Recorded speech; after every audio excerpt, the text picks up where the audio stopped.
The goal of everything we're writing about in this book is that you create, over time, the class atmosphere where kids will respect each other and will take the risk, etc. I want to talk about one thing with you, which we take a lot of time in our workshop, like next week, to do, but we're squeezing this together. I could have stood up here and told you what motivation and engagement is. Could have done it very quickly. Would have taken a lot less time than that. I would have dishonored what you have. I would have dishonored your knowledge. We contend, not just we, everybody who's written about culturally responsive education. I don't care who you choose.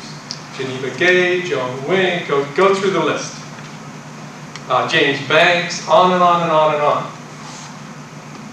Every one of them talks about honoring the funds of knowledge the students bring to the classroom. How hard is that? Let them talk about it first. Now, am I going to share? Of course, that's why I'm here. I got to share some things, right? Well, I just honored what all of you had before. I told you. Let me tell you what I know. Well, yeah, I'm going to do that at some point, but I better hear what you know. I better listen to your stories. I better try and find out who you are. That's number one. Why did I say first and last name? Is it Joan Harris? Yes. Okay. Why first and last name? Because in studies we have investigated. The number one thing in the classroom, the bottom line for motivating and engaging kids, is that every kid in that class knows the first and last name of every other kid, and if they don't, Wojciechowski did this study. He said, forget it. I don't care what else you do. If kids in your class are going, hey, her, hey, you, forget it. That's what he says. I don't know if I'm going that far, but that's what he says. So in that first couple of weeks, everybody, my teachers hate me. They have 150 students at that high school. I say you have 2 weeks. 2 weeks. You know every first and last name in that class. It's not an option. It's not about your grade. You just got to do it. Oh, but I'm not good with names. I'm sorry, neither am I. You better find a way. So they build little placards and they do all this stuff. But I'm not walking into class to see you when you go, Jerry, Jack, what's your name again? Whoa, not when I'm looking. Practice. Ask. Kid will forgive you if you say to the kid, I'm really struggling with that last name. I'm going to get it. I promise you. Help me again. They'll go with you rather than you going, oh. Teachers I've heard say this. I just can't say your last name, so I'm just going to call you, and they make up a name. Whoa! Really? I don't know about your kids in this town, but my kids in Denver will be waving at me with one of these fingers if it's not appropriate. Get off of my high horse. Back to you and back to what we're doing. So what I'm trying to do first is activate your background knowledge. You've heard that in reading classes and studies everywhere. Now we're taking another step real quickly, and I haven't even told you my stuff. There are cards on your tables. I want you to sort through those as a group and find one quote that speaks to you. If you don't like anything on your table, then move to another table, but shift through those cards and grab something that speaks to you.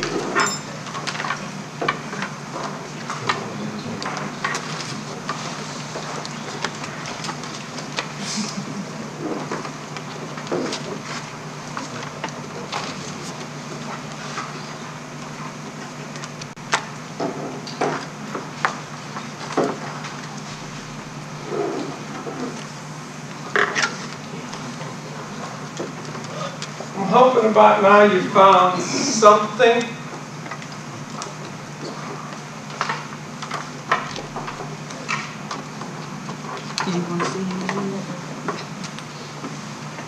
And if you did, I'm probably going to annoy you now.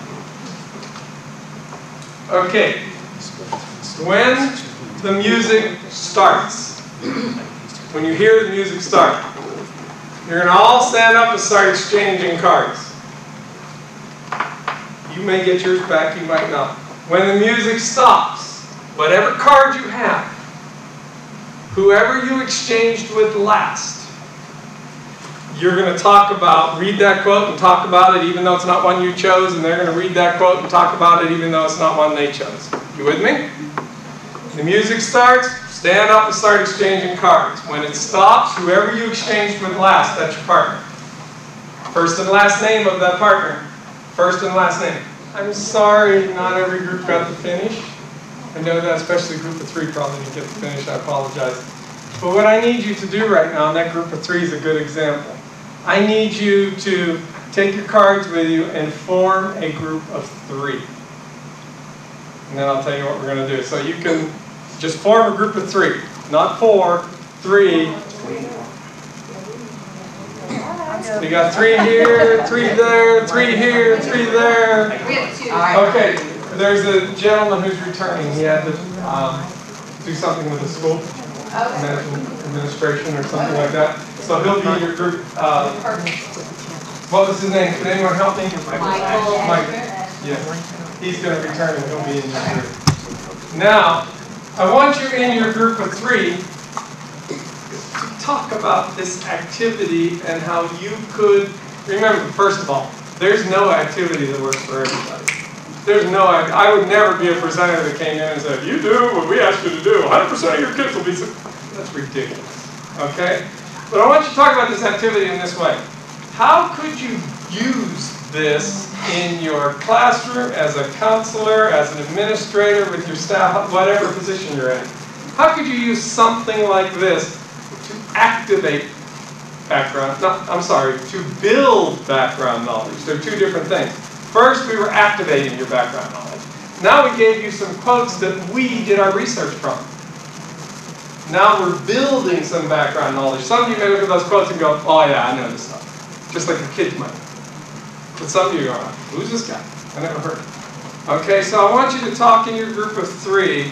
So how might you really, in your classroom, in your counseling work, as an administrator, use an activity like this, and maybe you change it a little for your kids? Talk about it.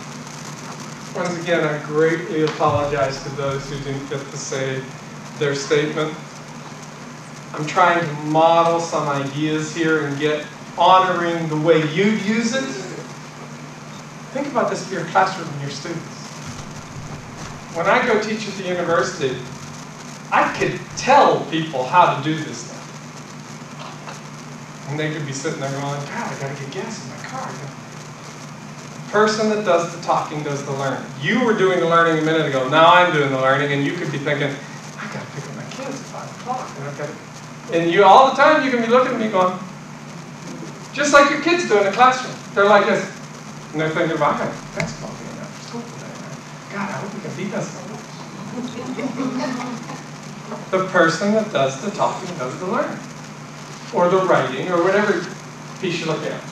Here's I'll pause for a minute, because this is important. The 3 of you are now going to team up, and I didn't do the math here, so if it doesn't work, I'll help you out. With 3 more people, and you're going to form a group of 6. Let's see if we can do that. Team up, and I didn't do the math here, so if it doesn't work, I'll help you out. With 3 more people, and you're going to form a group of 6. Let's see if we can do that. 6, it'll work. I love it when things work. You're here. Okay, there you go. All right. Please introduce yourselves to everybody in that group, because this is your work group starting very soon. So meet each other. Meet each other. First and last name? Joe Harris. When I teach this lesson that I'm doing with you with my students at the university, at this point they're like, but I thought you were going to tell us what your framework is. Well, you know, we've got to get there. And I talk to them about activating background knowledge, building background knowledge. Then, you know, we got a little buy-in from my students. Okay? Now we're going to move on to, well, by the way, we call that music, movement, and musings. Yeah, some people call it Tea Party. That has political connotations anymore, so we got rid of that. You can call it whatever you want to call it, It's another way to get kids up meaningfully moving, etc. Let me give you two examples, because I watched a lecture by Richard Paul, who does critical thinking, who said, clarity requires an example. If you're going to be clear about something, you have to give an example. So I'll give you two examples I saw actually work in the classroom doing that activity. One was a 9th grade teacher teaching Romeo and Juliet at this urban high school where I work. She took quotes from Romeo and Juliet, just random quotes from the first act, put them on cards. And she also put the swear words from Romeo and Juliet and put them on cards. And had the kids get up and share like that, and they're like, no, I don't know what this means. What do you think? This is really stupid. What'd she do? She got them thinking about where that was in the play, and she did that 3 times, and then come back, and then she had this great discussion about, so what's this play about from those quotes? Well, this seems to, I don't know what this means, but the kids were bought in. I saw a math teacher do it with math problems. He was a high school teacher, and he was teaching systems of equations. That's what it was. I used to call it simultaneous equations when I was in school, but whatever. And he passed on all these problems. Kids hadn't seen them. But they were completely worked out on these cards. And the kids got to look at them and say, oh, what's going on here? Boom, boom, boom, move another one. And all these different ways of doing it. That's how he introduced the lesson. Got their attention. They were asking questions. They wanted to know, well, why did this happen here before he even started? So there are two examples of how people use this methodology to get going. Notice I'm still not going to tell you our framework yet, because I want you to meet someone. I want you to know that this work is real, that what we're doing. This is Brenna, who I'm going to let you meet right now, was one of these teachers I told you about. Okay? Let me give you a little background on Brenna. Brenna,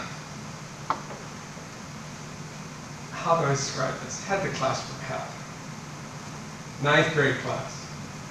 They didn't want anything to do with Brenna. Brenna's brand new, student teaching in the fall. And the teacher, she was good, but maybe could have been a little more supportive. Whatever, just turn the class over to Brenna. Brenna's dying. Brenna comes in at lunch with her books. You'll meet her in a minute. These are in her court. By the way, this was done in one take. This is how upset she was. She knew what she was going to say. Slams her books down at lunch, crying, saying, I hate those kids. Quote, I hate those kids. If this is what it means to be a teacher, I quit. Just get me out of this program. Now I'll let her tell you in her own words.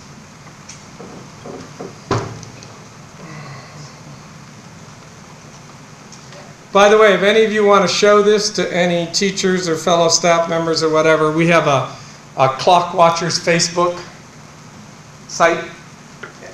All the stuff I'm showing you is on that site. So a lot of teachers, this has had like 700 hits, have used this on their staff to show some of this frustration. They probably used it in a lot of ways. But here's Brenna.